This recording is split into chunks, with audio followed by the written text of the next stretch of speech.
ముదోల్ నియోజకవర్గంలో ప్రభుత్వ గిరిజన ఎస్సీ ఎస్టీ బీసీ మైనార్టీ సాంఘిక సంక్షేమ గురుకుల హాస్టళ్లలో ఏదైతే విష జ్వరాలతో పిల్లలు అల్లాడిపోతున్నటువంటి పరిస్థితి కనబడతా ఉంది. అసలే ఈ సీజనల్ వ్యాధులలో పిల్లలు విద్యార్థులు అసలు వాళ్ళు జ్వరాలతో అసలు ప్రభుత్వ హాస్పిటల్లో పట్టలేని పరిస్థితి కనబడతా ఉంది. ముఖ్యంగా ఆ విద్యార్థులకు కావాల్సినటువంటి సదుపాయాలు ఏదైతే ఉన్నాయో హాస్టళ్లలో మంచినీళ్ళ సౌకర్యం గురించి కావచ్చు, దోమ తెరల గురించి కావచ్చు, దోమలకు సంబంధించిన మందుల గురించి కావచ్చు, అదేవిధంగా వాళ్ళకు అనారోగ్య సంబంధించినటువంటి రక్త పరీక్షలు కావచ్చు, అదేవిధంగా మూత్ర పరీక్షలు కావచ్చు, వీటన్నిటిని కూడా సక్రమంగా హాస్టల్లో నిర్వహించడం లేదు. దానివల్ల విష జ్వరాలతో పిల్లలందరూ అల్లాడిపోతున్న పరిస్థితి కనబడతా ఉంది. అసలు హాస్టల్లో కూడా ఎక్కడ చూస్తే కూడా పిల్లలు లేనటువంటి పరిస్థితి మనకు కనబడతా ఉంది. పిల్లలందరూ కూడా ఇంటికి పంపించే పరిస్థితి కనబడతా ఉంది. ఇలాంటి విద్యార్థుల పట్ల అసలు సీజనల్ వ్యాధులు వచ్చినప్పుడు రాష్ట్ర ప్రభుత్వం ఖచ్చితంగా ప్రతి హాస్టల్కి విజిట్ చేయాల్సినటువంటి అవసరం ఉంది. విజిట్ చేస్తామని చెప్పి పెద్ద గొప్పలు చెప్పుకుంటా ఉన్నారు. మినిస్టర్లు అందరూ కూడా పోయి ఒక రోజు మేము హాస్టల్ నిద్ర చేస్తామని చెప్పి చెప్పుకుంటున్నారు.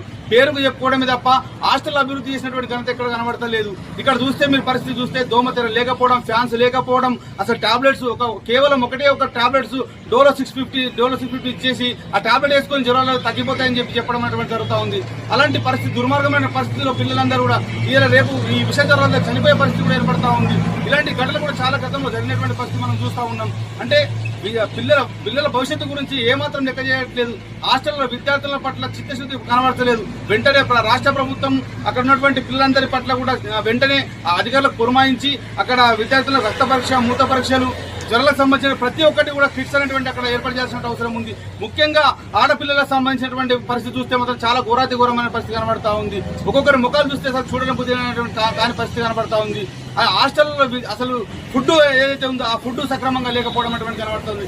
డైట్ ని పూర్తి స్థాయిలో అక్కడ మెనూ ఏదైతే ఉందో ఆ మెనూ ప్రకారం ఫుడ్ ఇవ్వట్లేదని చెప్పే విషయాన్ని కూడా మేము గుర్తు చేస్తా ఉన్నాం.